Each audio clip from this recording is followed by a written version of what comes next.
warahmatullahi wabarakatuh.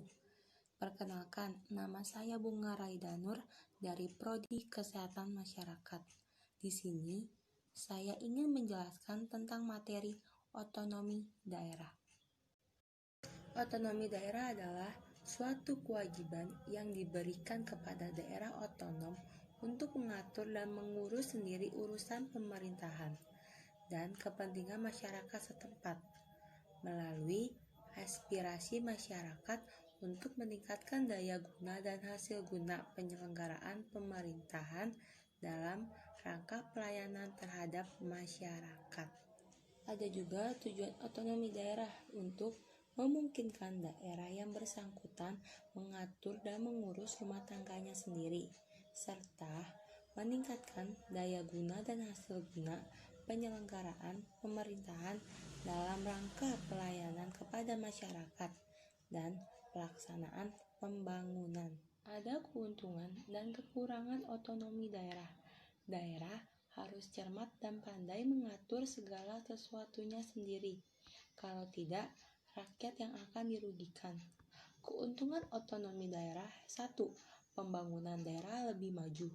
2. Mengatur pengelolaan sendiri. Yang ketiga, kerjasama lebih terjalin. Yang keempat, mudah menyesuaikan kebutuhan. Ada juga kekurangan otonomi daerah. 1.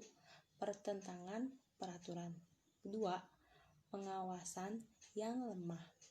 Yang ketiga, kesenjangan antar daerah.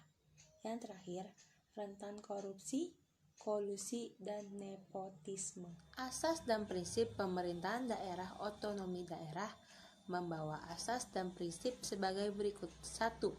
Menggunakan asas desentralisasi, dekonsentralisasi, dan tugas pembantuan. Yang kedua, penyelenggaraan asas desentralisasi secara utuh dan bulat yang dilaksanakan di daerah kabupaten dan kota.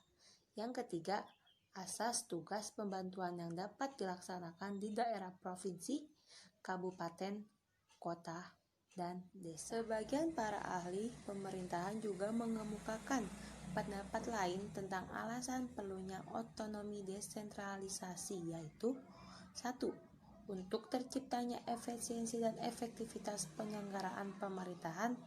Yang kedua, sebagai sarana pendidikan politik.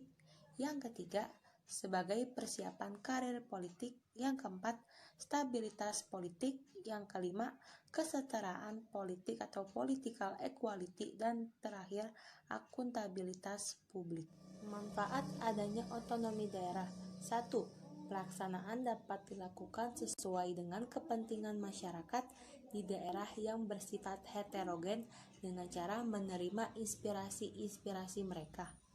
Yang kedua, dengan otonomi daerah, pemerintah daerah lebih leluasa mengendalikan daerahnya dalam pembangunan daerah tersebut. Pendapat saya tentang pelaksanaan otonomi di Indonesia yaitu belum terlaksana dengan baik, karena terkadang masih terjadi desentralisasi atau pemusatan kekuasaan pada suatu tingkat pemerintahan tertentu terhadap pemerintahan di bawahnya, sehingga hak otonomi daerah tidak terlaksana dengan baik. Kenapa saya memilih materi tersebut? Karena kita harus tahu bahwa setiap daerah itu mempunyai hak, kewenangan, kewajiban untuk mengatur dan mengurus urusan pemerintah sesuai undang-undang yang berlaku. Dan di setiap daerah ada kepala daerah bersama DPRD membuat perda dan agar tidak terjadi pemusatan kekuasaan di pusat, sehingga penyelenggaraan pemerintahan berjalan dengan lancar. Pemerintah bukan hanya dijalankan oleh pemerintah pusat, melainkan pemerintah daerah juga terlibat. Sekian dari saya, kurang lebihnya mohon maaf. Wassalamualaikum warahmatullahi wabarakatuh.